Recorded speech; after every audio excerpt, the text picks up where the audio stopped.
Hey guys, how y'all doing? So this is the scientific video that I've been promising, okay? So before I get started, I wanted to make this video because, well, for two reasons. Hopefully everything edits appropriately and it'll be coming out by tomorrow being Monday. Today is Sunday the 22nd, okay? They're saying that tomorrow Pfizer is going to be fully approved. So I don't know, it's just kind of like a talk. I've seen a couple articles about it. I don't know if it's true or not, but I always knew in my mind that this thing is going to be approved regardless. So even when people were making the argument, and in the beginning I was making the argument like it's under EUA, I had already started to pull away from that argument because I was like, you're not going to be able to say that long. Pretty soon, it's not going to just be under EUA. It's going to be approved. They're going to approve it regardless. And so right now, theirs, for some reason, has been acting up all weekend. I wanted to give you guys like updated information with theirs. But as of right now, I don't have that because I can't get on. It's been crashing for the past 48 hours. I'll try again tomorrow.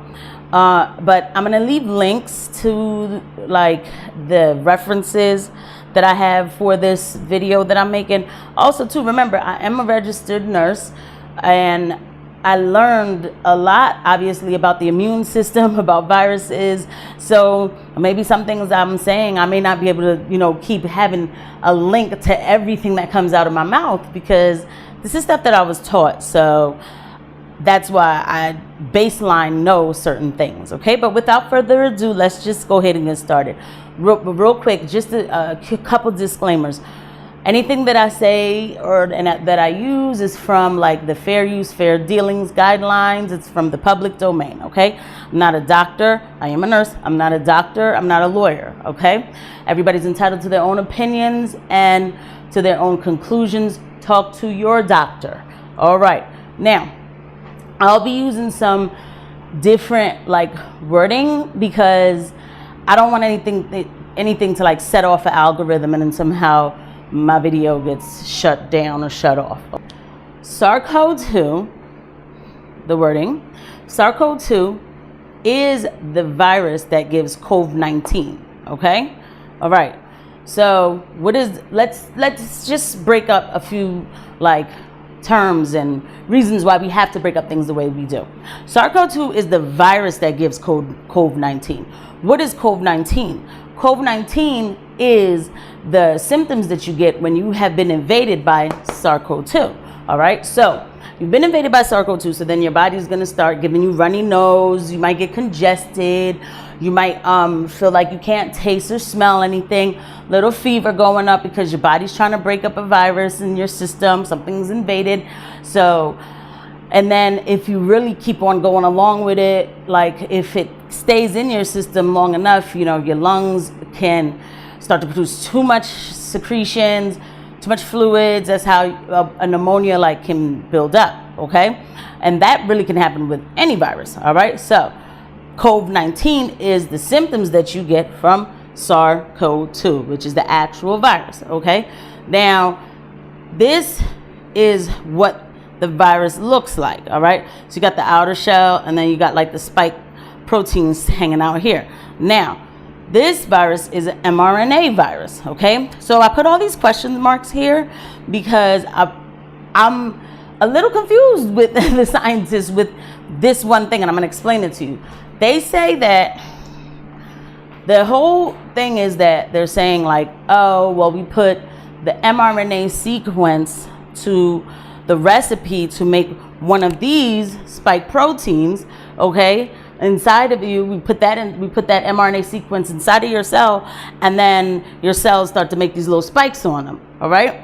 But I just don't know where you get an mRNA sequence for just the spike protein because a whole virus is mRNA recipe. That's the whole virus. A whole virus has mRNA recipe, not just a little part of it. So that really confused me when they said that we're putting just this to make this. It doesn't make sense to me, okay? And then they say like this is the spike protein gene. But is it a gene or is it mRNA? What is it? Anyway, so that's what all these question marks are about, all right? So let's erase, and then we'll get to the next step to explain why some people may not want to take this vaccine, okay? Why do I have this like fake football thing up here? And I hope y'all will be able to see this because it's so bright, like, oh man. But anyway, so I had this fake football thing up here because, okay, go ahead. So, just to explain, all right, when you catch any virus, all right, your body, so the antigen goes in, the virus goes in your body already realizes that there's an invader in your body, okay, and so it starts to release off antibodies, all right, and these are the antibodies, like, it releases, like, neutralizing antibodies, and it makes specific ones too, but it releases neutralizing antibodies to attack any invader. So they'll come after any invader, okay? Then what happens next is you have a humoral immunity, memory cells, okay? So like your T cells and your B cells, they remember that antigen and they keep a marker, all right? So the next time it comes back, the next time an invader, comes back in your body that is that antigen, that bad guy, that virus, or one that's remotely kind of like it, they'll send off some more antibodies to kill it, okay? It'll remember, and it'll say, well, it maybe not is exactly like what I saw before, but it reminds me of it, so let's just send off some killers, all right? And the thing about neutralizing antibodies that's so great is that it doesn't matter what mutation of whatever's coming in, they're ready to kill whatever. You see, these are all zeros. So it's like they're not just looking for zeros. They're ready to kill whatever. All right? They're also one size fits all. Okay? So if X is coming in, like, yeah, I'm about to go ahead and attack this body, well, then you get all these bad boys to be like, yo, just get him, get him, get him. You know what I mean? Get him, Boom. If H is like, well, I'm just still coming through the joint, they coming after H. You know what I'm saying? Like, it doesn't matter. Everybody gets eaten by these things, okay? Everybody, all right? All right, so moving on to the next step. Now, when they give you the jab, okay?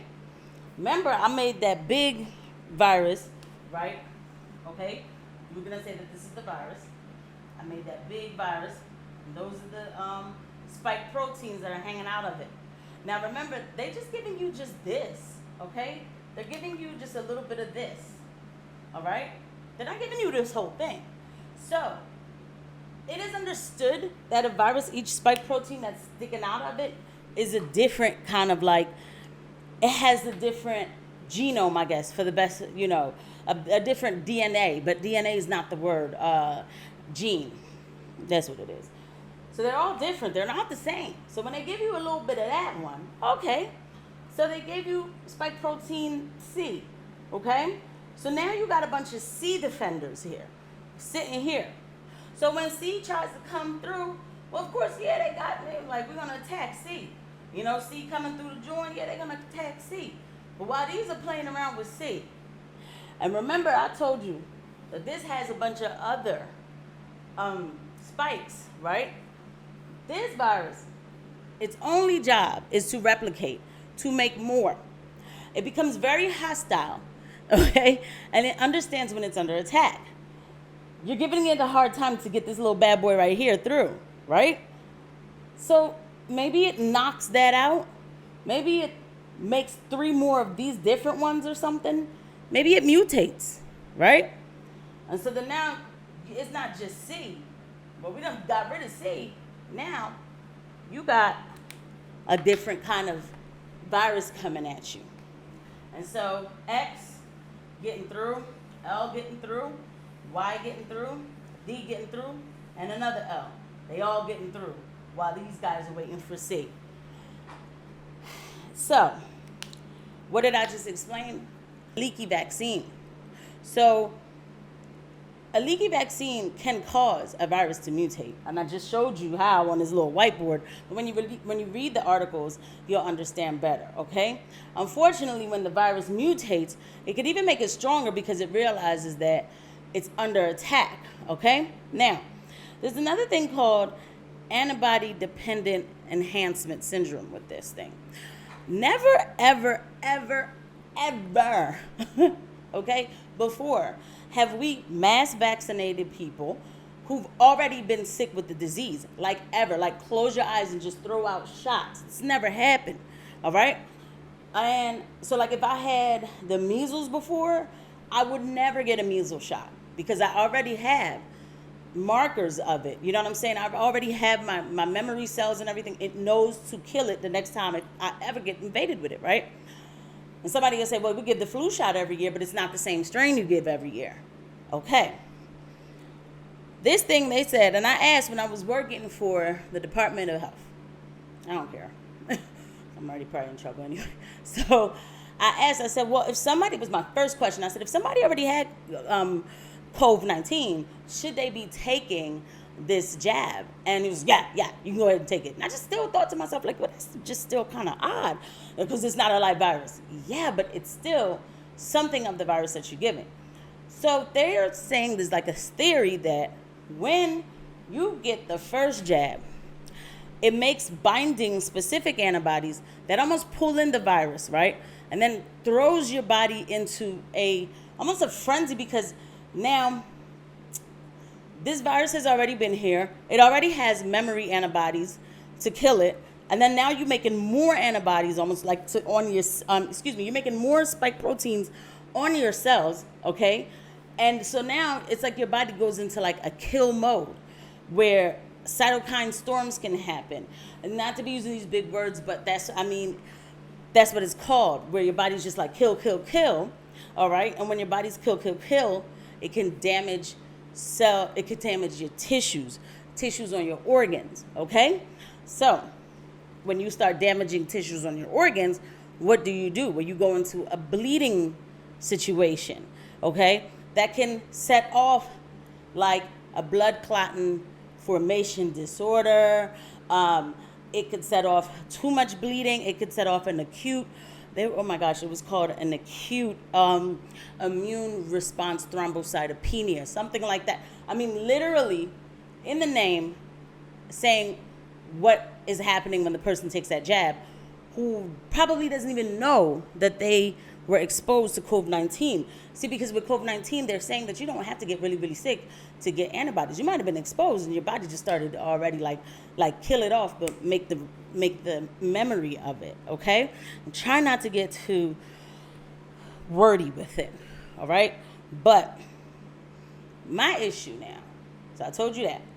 I told you. So remember I said SARS-CoV-2 and COVID-19. They already told y'all. This jab only protects against the symptoms of COVID-19, okay? So you take this jab, and supposedly it's supposed to make you less sicker, but you still can catch SARS-CoV-2, and you still can spread SARS-CoV-2. And it's not about, Delta came in and Lambda, Zedma, whatever. It's just, that's always how it's been. You still can catch SARS-CoV-2, and you still can spread SARS-CoV-2. Worse yet, you may not have any symptoms and not realize that you are spreading it, all right? So, there's that. Now, you have a lot of people, and I'm coming to the end of this. You have a lot of people who are making decisions pretty much in a month. What am I going to do? Am I going to take this jab that I know I don't need and continue to go to work, and live my life because I have to provide for my family? Or do I not take this jab and then not know what to do with the rest of my life? Why is that fair? How is that fair? And how is that even explained as it being a good thing? Think about it. If somebody makes a decision to take this jab, I want to make it, again, I'm making it clear, like, listen, you decided to take whatever protection you could take, that's fine. But the next person, especially a nurse who knows she's been exposed to it over and over again, who knows that she has immunity because she knows how the immune system works, feels like this is not the disease that I need to go get a jab for. So now at this point, the benefit does not outweigh the risk, okay? Because that's the thing about any vaccine. Let's just make this clear. Any vaccine, it was already stated in 1986 by legislation by Supreme Court, vaccines are unavoidably unsafe. thus birthing the VAERS, vaccine event adverse reporting system, and also taking off liability off of pharmaceutical companies, because they said they are unavoidably unsafe. So the Supreme Court knows that they're unavoidably unsafe. And then people say, well, the benefit outweighs the risk. Okay, yeah, and this particular jab, and now I'm going to get personal. For me, I don't feel like the benefit is going to outweigh the risk on this. I've taken plenty of jabs before, but this is new. My body's never had this inside of it before. I feel like I'm going to be more exposed now to side effects. And for what? For what? Where's the benefit? So it's like I'm just grabbing a bunch of side effects, and that's it. This is how many people might feel. I don't know what's in everybody's head. I'm trying to explain it scientifically, because a lot of people think, this is the argument I get. You're entitled to your beliefs, and I'll be entitled to my. No, man. I got one belief, okay, that I've never necessarily seen with my own two eyes, but I'll lay down my life for that belief, and that's God, okay? So it's not even just a belief anymore. That's just that's faith. Anything. God is real. I haven't seen him. That's my thing. That's the one belief you can get me on. Everything else is assessment and facts. I don't believe that I'm at risk for more symptoms than I am a benefit. I literally just told you, why. Scientifically, this is what it is. And I have links to prove it. And I have people telling me, there's plenty of articles saying that it's safe. Be careful what you say to people. Be careful what you say, because when somebody says that, it's like, okay, now you done, guess what? What if somebody actually got me to go take that jab, right? And then something happens to me. Nobody's gonna feel that. That's why I would never say, it's not even just about a jab. I would never say to anybody, just go ahead, girl, just go ahead and take the ibuprofen. Listen, I don't know if you're allergic to it or not, but it's safe. Everybody else takes it. Then as the one person who has a daggone allergy to the ibuprofen, you gotta be careful what you say to people, because you don't know what can happen, and that's anybody, period. It's getting real. Like I said, Monday, they're talking about Pfizer might be fully approved by tomorrow. In a few, less than definitely like 12 hours, who knows? They're already omitting their data. I've got articles about that. Okay? They've omitted their data the first time around to pass this under EUA. It's another story. It's another video. I don't like to overwhelm. But this is happening. Tonight, I have to draw up exemption papers and pray to God and have faith, because my job has asked me for proof. I don't have it. I'm not taking it. So, but I have faith. Everything will be okay. I'm not telling anybody what to do with any of this, but I'm saying down to the forcing, though, I do have a very big problem with it, okay? So this is what I have for you today, just a quick scientific overview. So I don't want people to think, again, this is just a belief. There's reasoning behind why somebody will say, I don't want to take the jab, all right? And even if the person doesn't have all this scientific stuff behind them, if they say they don't want to take it, they just don't want to take it. It's okay. That's their choice, right? Anyway, you guys, thank you. I hope y'all made it to the end of this video. I'm also going to try to, I'm going to leave a link again for that Viva LaBarnes .locals.com video that I put on my last video, where he was talking about a lot of lawsuits, different ways to fight this situation. Plus, he also was talking, I'm going to leave a link to another video he did talking about a place in Indiana where they won, where these doctors of osteopathic medicine, the school was telling them they got to take the jab or else blah, blah, blah. They won their lawsuit. So I'm going to leave that video on this link too. So I'm going to have a bunch of links down here. Well, I hope, because sometimes they take things down. But anyway, thank you for listening. If you came this far, I'll let y'all know too if my letter works. And if it does work, I'll leave y'all an example. All right. Y'all have a good night. Bye.